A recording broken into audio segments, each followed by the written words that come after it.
Some people have confused my enthusiasm for the Extraction movies for thinking that they're like masterpieces, but really I just think it's the coolest thing ever when talented stuntmen and stunt coordinators get to step into a director role. Sam Hargrave, in this case, who was Chris Evans' stunt double as Captain America and did a lot of MCU stunt coordination. Chad Stahelski is probably the best modern example of this with John Wick, but the Extraction movies have a special place in my heart despite their flaws, mostly with the writing, and we'll talk about Mr. Joe Russo in a moment. But I really enjoyed the first film. It was supposed to be like a crappy Netflix COVID release. Then everyone was like, wait, did that kind of rock? Who's this Sam Hargrave guy? It was also one of the first movies I ever reviewed on here. Real ones remember the Extraction video. But when I'm watching something like this that we all know probably doesn't have the best writing or whatever, I'm thinking, is it competently made? Was I entertained? And did I see something that you don't usually get to see in your run-of-the-mill action flick? And the other big question with Extraction 2 is, does bigger mean better? That's what I've been seeing. It's bigger and it's better. And considering that these are kind of just vehicles for Sam Hargrave to flex and build his acting chops,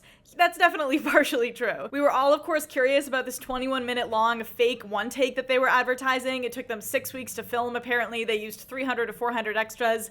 And yeah, it fucking delivers. It's all your Call of Duty dreams come true. I've watched it like 4 times already today. It's thrilling, it's cool for the sake of being cool. It goes from a prison breakout to a prison yard brawl to a car chase to Tyler Rake taking out helicopters on top of a train. His arm is literally on fire and he just goes with it. He breaks a dude's hand in half. And that's only like 25 minutes into the movie. It would make the top 10 action scenes of the year if John Wick 4 wasn't taking up all 10 spots. But what you get from having someone who's so passionate about action direct these things is attention to detail, great choreography and stunt work, but most of all, having as much as possible be done in camera. Not only are the cuts seamless in that oneer, but Sam Hargrave has discussed doing practical work whenever possible, and it really shows. I don't need it to not be corny. I don't really even need to forget that I'm watching a movie. Sometimes it's even cooler when you can tell it's this sandbox thing and they're experimenting with different ways to explore the art of action filmmaking. There's a bit also I wanted to point out where Nick from the first movie really gets to shine, and I really liked how they choreographed for her because she's obviously not going to be as strong as a lot of these men, and some movies will just ignore that, but here they definitely considered how women specifically need to fight and what would look and feel realistic.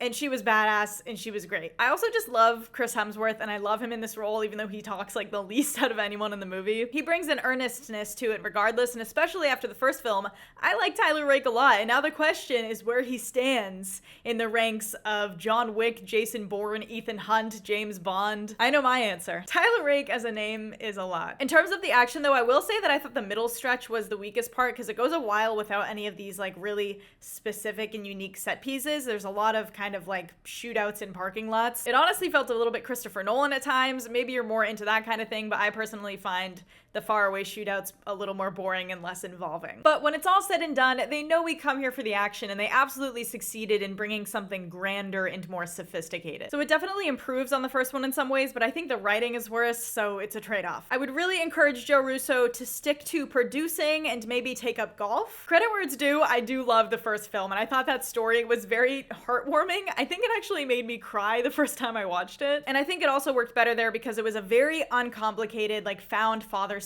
arc. And this time Tyler's reckoning with his guilt for leaving to be deployed while his kid was sick, which he knows in large part was because he was scared. And maybe he can partially make up for it by helping his ex-wife's sister save her kids, which I guess are vaguely like a niece and nephew to him. And the older kid fucking sucked. Dude wants to be Anakin so bad. Something's definitely there. There is one death that I thought was kind of sad. It's just, it was a lot harder to be invested. The story was a lot more lackluster. Also, no Randy Puda. No one matched up to him. I loved him so much in the first film. Where's my spin-off? I've heard some people say that they didn't love the ending, but I actually really enjoyed the ending because it's not this big overblown climax. It actually ends with a very personal hand-to-hand encounter, so I really liked that. And lastly, I'll just say that there are a couple times where you can tell they were using CGI. Maybe I wish they used a little bit less CGI, but I just saw The Flash, so I'm not gonna complain. This was a shorter review, but this is an uncomplicated action flick. It's less about the story and more about the action and seeing Sam Hargrave grow as a filmmaker and just having fun. So I'm going to give Extraction 2 at 3.5 out of 5 stars. It's on Netflix, dude. Like, if you're curious, you like action, pop it on, have a movie night, see some people get shot. I do think there's something very special about Sam Hargrave. I'm really excited to see him do the projects that he has lined up for the future,